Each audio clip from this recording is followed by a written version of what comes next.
existing after the regime of the 30, which is the government that replaced democracy they had going in Athens after the Peloponnesian War and they succumbed to the Spartans. What he needed to do is he needed to prove that knowledge exists. You know what I mean? It's like trying to prove that air exists to caveman. You can't see it, you can't touch it, it's not tangible, but it's there. And everything needs it. You know what I mean? It's like everything needs knowledge. So that was one thing he was trying to do when he was building that pyramid that we're about to get into.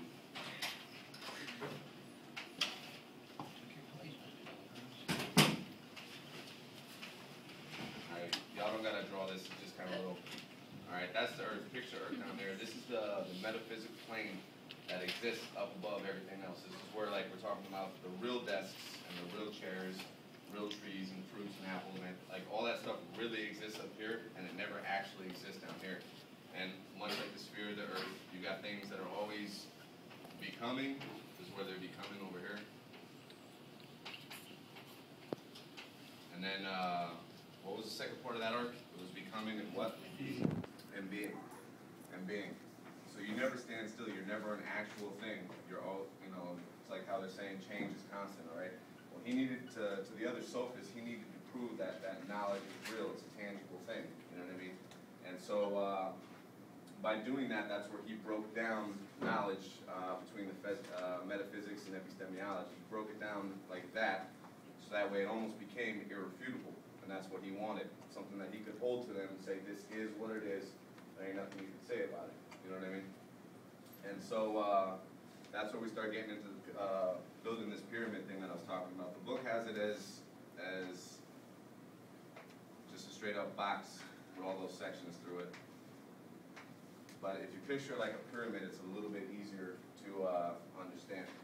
All right, the first one is, and so basically, he's explaining all this stuff that's up here. You know what I mean? Like, while we're living, constantly moving and changing up here, this pyramid or this box that y'all have in your textbooks on page 137, that's what he's talking about in this pyramid. That's how he's explaining it to them. He's taking something that they can touch, but using it as a concept to explain what they just can't seem to fathom, what they can't seem to grasp, all right? And so, you know, we'll use the book example. It's a good one. Mother Teresa, and that's the images right here in this bottom one.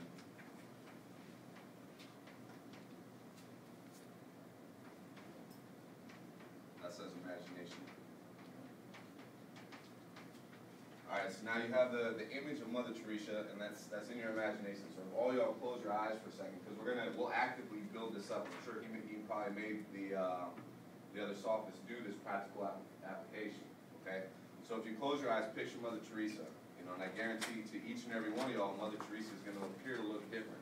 Maybe it's a different pose. Maybe you don't know what she looks like, but you have something that you're sticking in that, you know, in your brain, and that's Mother Teresa.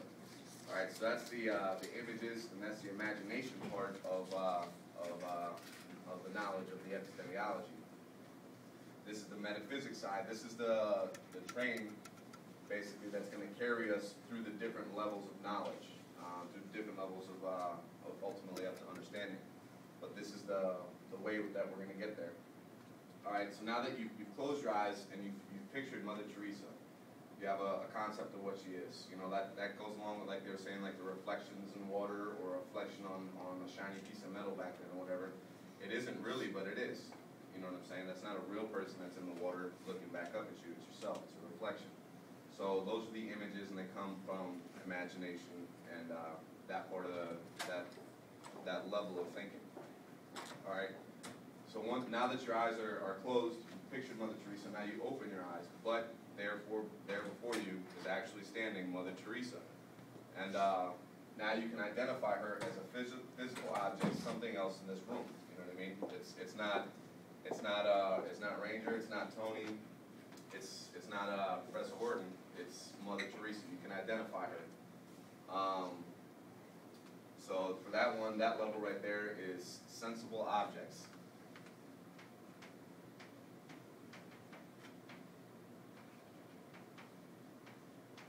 That's abbreviation for objects. Sensible objects. It's basically another way to say sensible objects is tangible things. You know what I mean? Things that are actually realized and that we're capable of understanding already.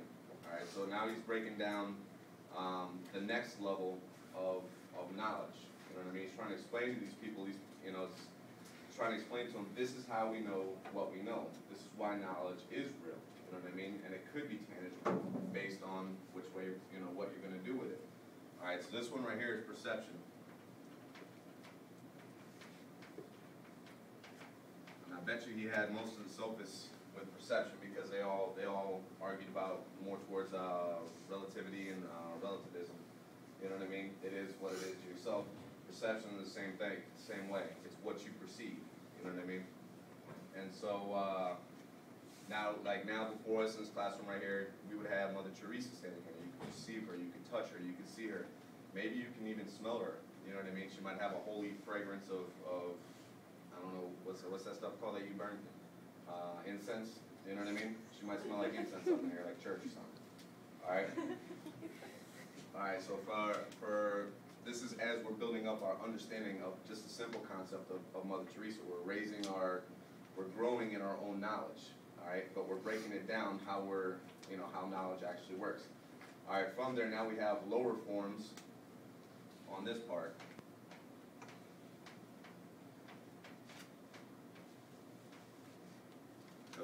As you see, they're getting smaller because we're breaking the knowledge all the way down. And this one should be reasoning, correct? Yeah.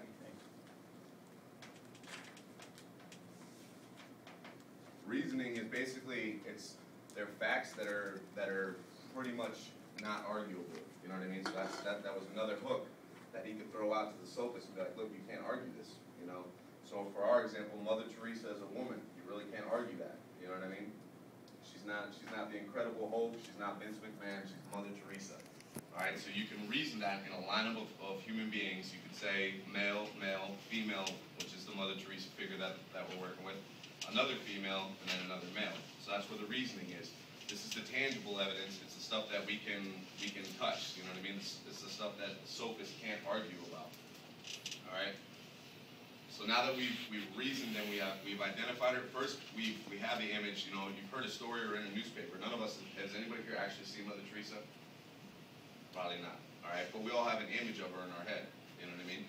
Then perception. You know what I mean? Maybe you go to a likeness or something like that. That's your perception of her. Is what you can see. It's the most tangible you can get.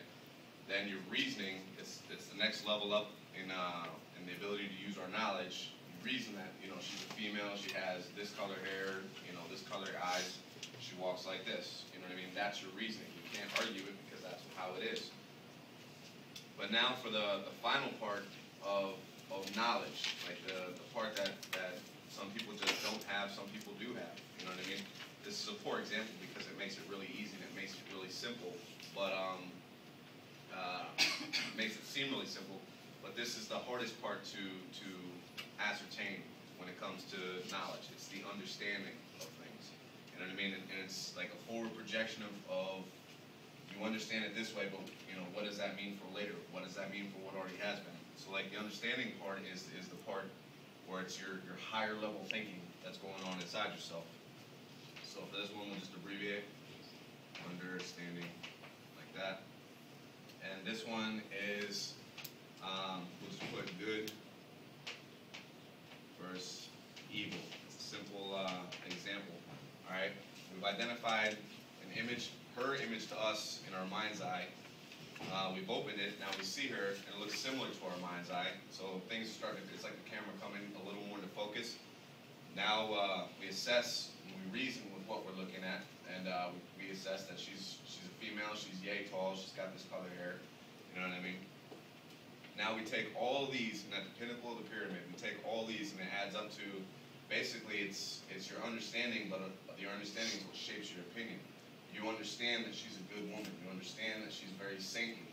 You know what I mean? And this is where you get into the untangible parts, like the things that you can't touch about Mother Teresa, but things that you just know.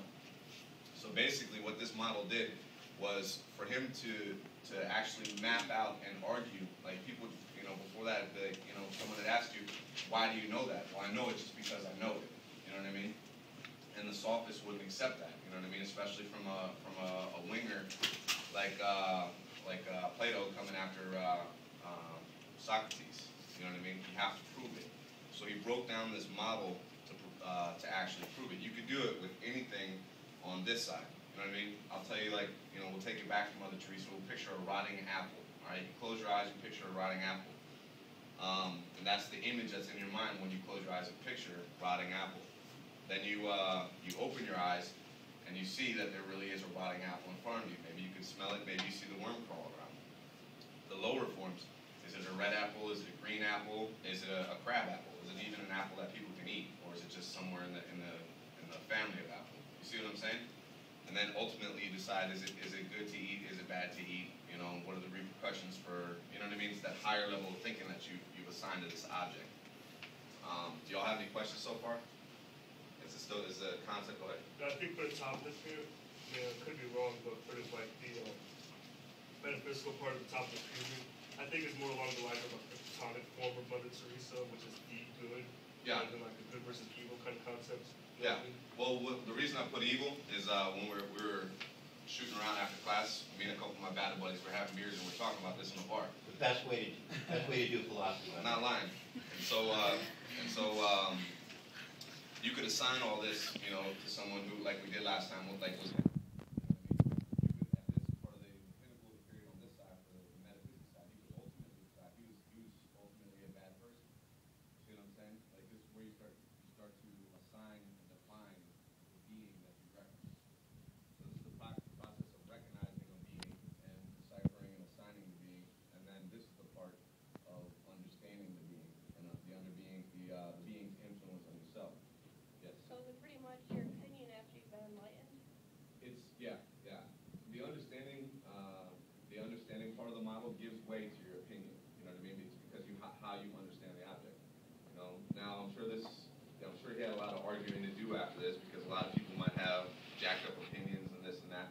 But that's just the way they understand it. And he could argue back, but that's how you understand it. You know what I mean?